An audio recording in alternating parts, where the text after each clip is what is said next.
그러니까 그 원망이 야 쪽발이들이 와서 미국을 사들인다. 유서 깊은 엠파이어 스테이트 빌딩이 일본에 넘어가고 뉴욕 맨하탄의 명품 가게들이 전부 일본에 넘어가고 그러니까 미국인들이 화가 막 머리 끝까지 치솟았던 겁니다. 그래서 이제 플라자 합의 1885년도 N 다가를 만들어내자 N을 250에서 150까지 끌어내리라 하는 이제 요구가 나오고 그 당시 금리를 끌어올리면서 미국 정부를 구조조정했던 폴 볼커의 어마어마한 원망이 쏟아질 거 아니겠어요? 야, 폴 볼커라는 놈이 우리나라 빌딩 가격 다 떨어뜨려 놓고 나니까 일본 놈이 사들인다. 저놈은 매국노다. 뭐 엉망이었죠.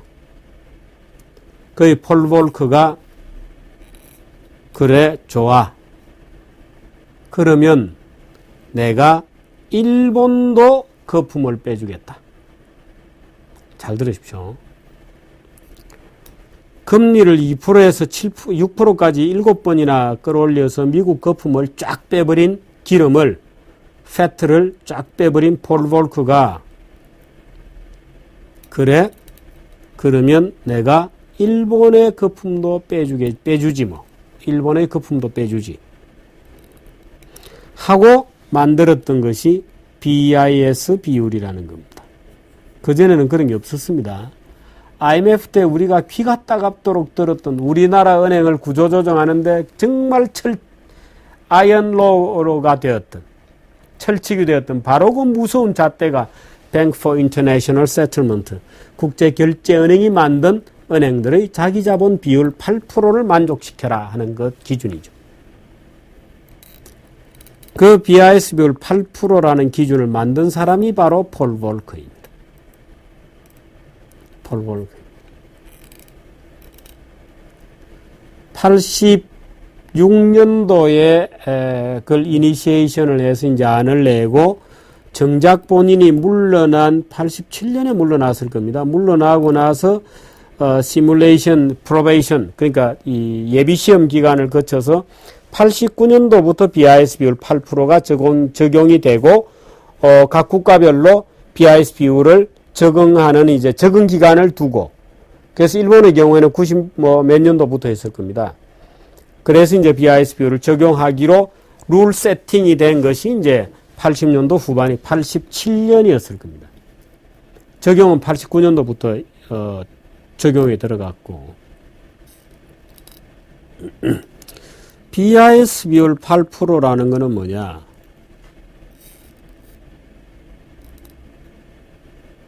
전체 위험자산에 대해서 자기자본의 비율이 8% 이상 될 경우에 우리는 그 은행을 건전하다고 본다. 이렇게 되는 겁니다. 그런데 그러니까 위험자산이 작아야 되죠. 그렇게 해서 때려보니까 일본의 금융기관들이 전부 8%가 안 되는 겁니다. 왜?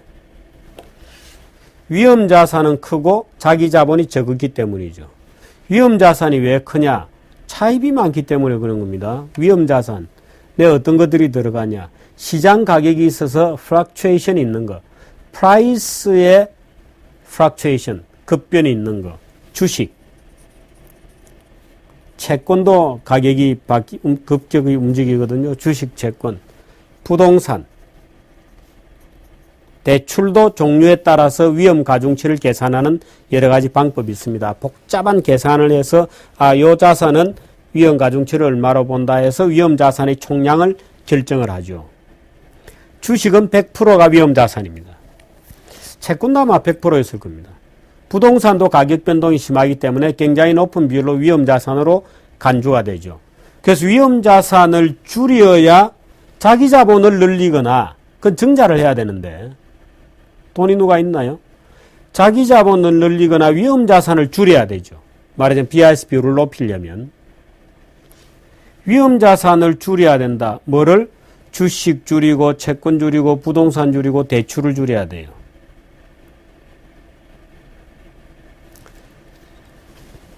이제 탁 또 떠오르셨어요? 정규제 TV를 자주 보시는 분들이라면 이것이 일본 경제를 어떻게 만들어 갔을 거라는 거 금방 탁 떠오르시죠. 은행들이 주식의 대부분을 가지고 있었거든요. 야, 주식 팔아. 주식 팔기 시작했습니다. 그게 90년도 이후에 일본의 장기 침체를 만들어낸 비밀인 겁니다.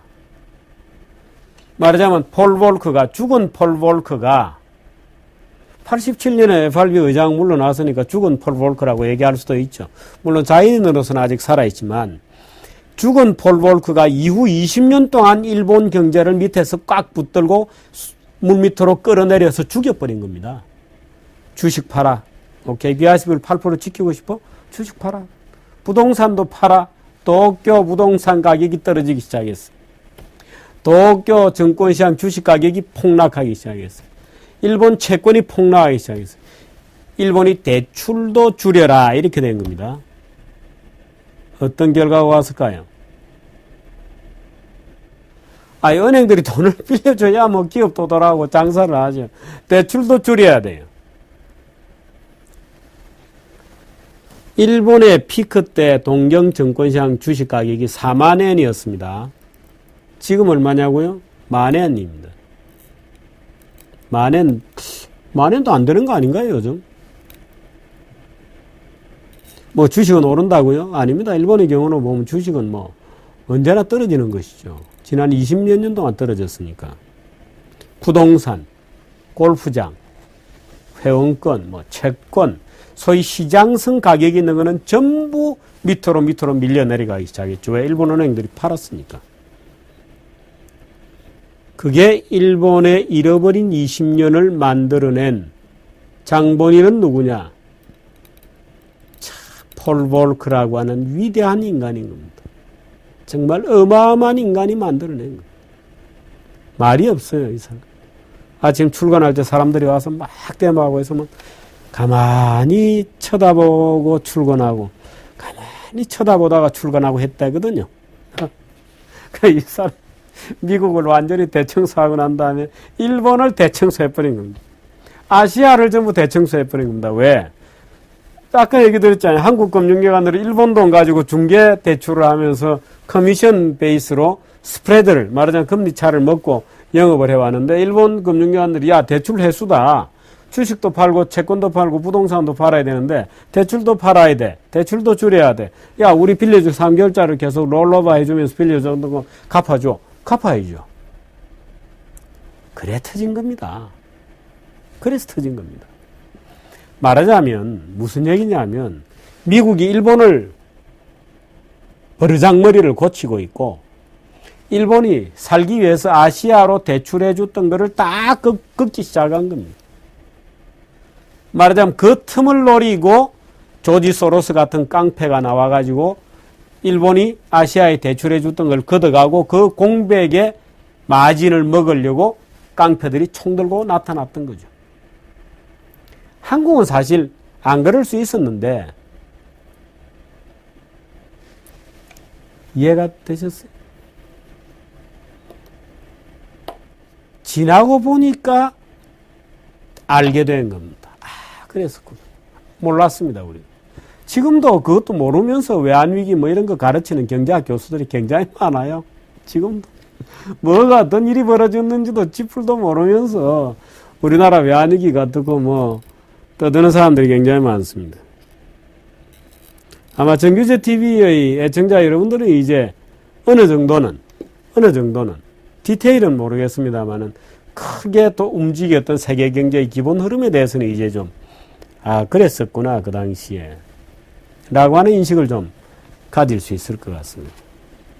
그래서 일본의 잃어버린 20년이라는 게 그렇게 시작이 된 겁니다. 그러면 미국이 그러면 8% 무역 BISB를 8% 할 때 일본이 우리 그런 거 안 해. 이렇게 하면 안 되나? 안 되죠.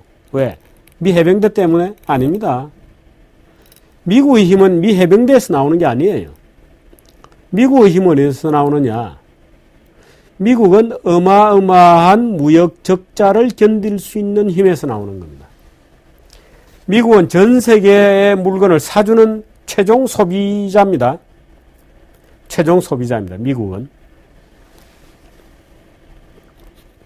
지금 뭐 미국과 중국을 G2다 이렇게 얘기하는 언론들이 있는데 참 착각이죠. 왜?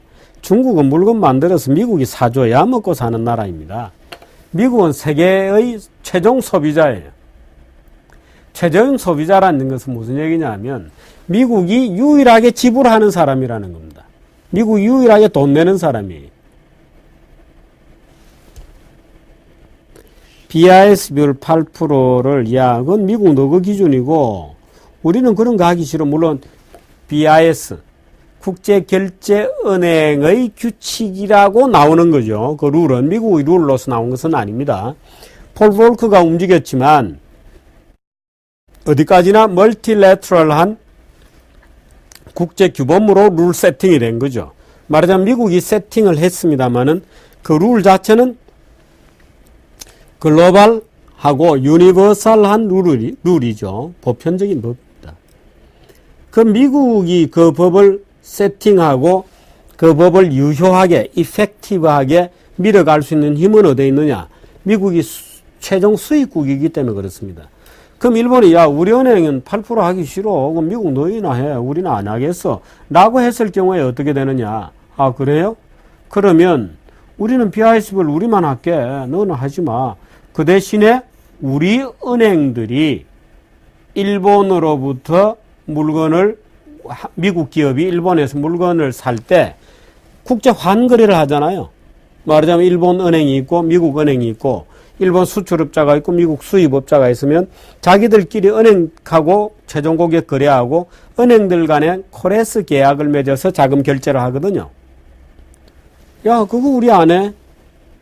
우리 미국은 8% 정도 되는 은행을 믿을 수 있는 은행이라고 보기 때문에 일본 은행이 8%도 못 채웠다 그러면 우리 코레스 계약 안 해줄 거야. 라는 한마디로 일본은 그날부로 수출이 올스톱입니다. 왜? 은행 간 거래가 안 되기 때문에. 그게 미국의 힘입니다. 미국의 힘이라는 게 무슨 US 마린 포스, 미 해병대에서 나오는 게 아니에요. 미국의 힘은 어디에서 나오느냐? 미국 해병대가 힘이 있는 것은 중동에서나 그렇고요. 미국의 평소의 힘은 근원적인 힘은 어디냐? 미국이 라스트 랜더가 아니고 라스트 컨슈머이기 때문에 그렇습니다. 미국은 최종 소비자이기 때문에 그래? 그럼 우리 물건 안 사줘? 이거로 끝나는 거예요. 우리한테 물건 팔고 싶어? 그럼 이런 기준을 만족해줘. 예를 들어서 현대자동차 연비 문제? 내 차를 미국에 팔고 싶어? 그럼 연비는 이렇게 표시해 주는 게 어때? 그거 안 할 수가 없죠. 안 할 수가 없죠. 그렇게 하는 것입니다. 그게 미국의 힘이죠. 그래서 80년도 중반에 소위 미국이 거품이 빠지고 전 세계에 거품이 빠지기 시작할 때 요구한 것이 말하자면 엔다가를 만들어내라. 250에서 125엔까지의 엔고, 스트롱 엔을 만들어라. 위크 달러를 만들어내라. 이런 것이었어요. 그리고 BISB를 만들어서 일본 은행들이 더 이상 거품에 의존한 해외 영업을 못하도록 해라. 일본 은행이 일본의 미쓰비시 은행이다. 미쓰비시가 시티다. 하고 같이 경쟁하려면 적어도 자기 자본 기준은 같은 기준을 만족시키고 싸워야 될 거 아니냐.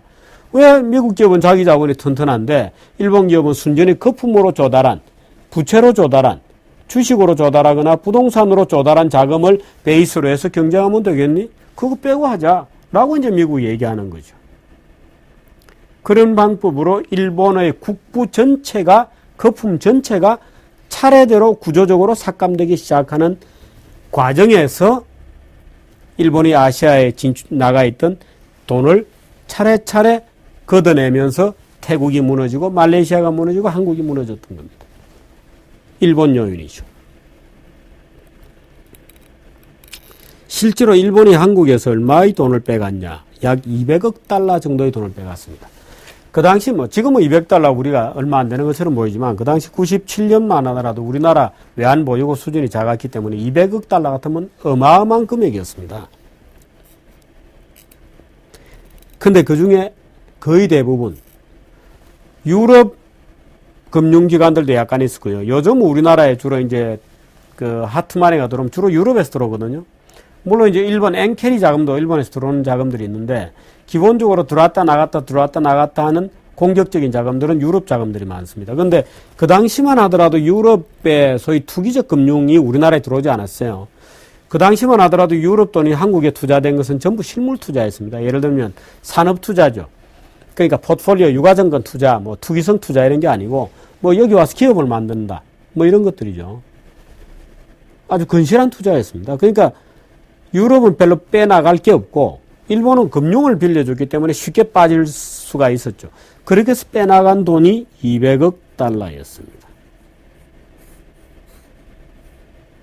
말하자면 일본이 돈을 뽑아나간 것이 조지 소로스가 아니고 일본이 뽑아나간 것이 한국 외환위기에 직격탄을 날린 것이다. 한일 간에 그러면 좀 협조가 안 됐나? 말하자면 리만 브라더스 사건이 나고 전 세계적으로 야 미국이 급하다 하고 달러가 미국으로 빠져나가기 시작했을 때 한국이 했던 전략은 빨리 미국하고 스와핑 계약을 체결하자. 급했던 달러를 국가 대 국가 차원에서 빌려주기로 했죠. 미국 FRB가 한국 중앙은행에 직접 돈을 빌려주기로 했습니다. 그 다음에 일본 중앙은행이 한국 중앙은행과 직접 엔과 우리가 원화를 주고 엔을 빌려주는 통화 스와핑, 커런시 스와핑 계약을 체결했죠. 중국하고도 했습니다. 우리가 일본하고 하고 나니까 중국도 아따거라 해서 우리도 하자 해서 같이 했습니다. 그때도 그랬으면 안 되었을까? 그때도 김영삼 정부가 야 일본아 너 금융기관들이 지금 자금 다 뽑아가서 우리 죽겠는데 너 일본 중앙은행에서 우리한테 직접 돈 좀 빌려주라. 그럼 일본 정부가 빌려주겠다 그럼 우리 외환위기 없었던 겁니다. 안 했어요. 일본이 안 했어요. 왜? 그 당시 김영삼 대통령은 입만 열면 일본의 버르장머리를 고치겠다 그랬거든요. 기억하시나요? 일본의 버르장머리를 고치겠다 그랬습니다.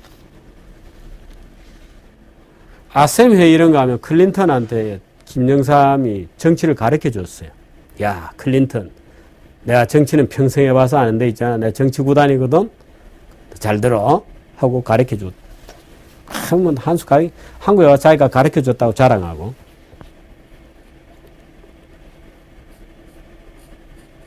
클린턴이 볼 때 드와이트를 어떻게 봤을 것 같아요?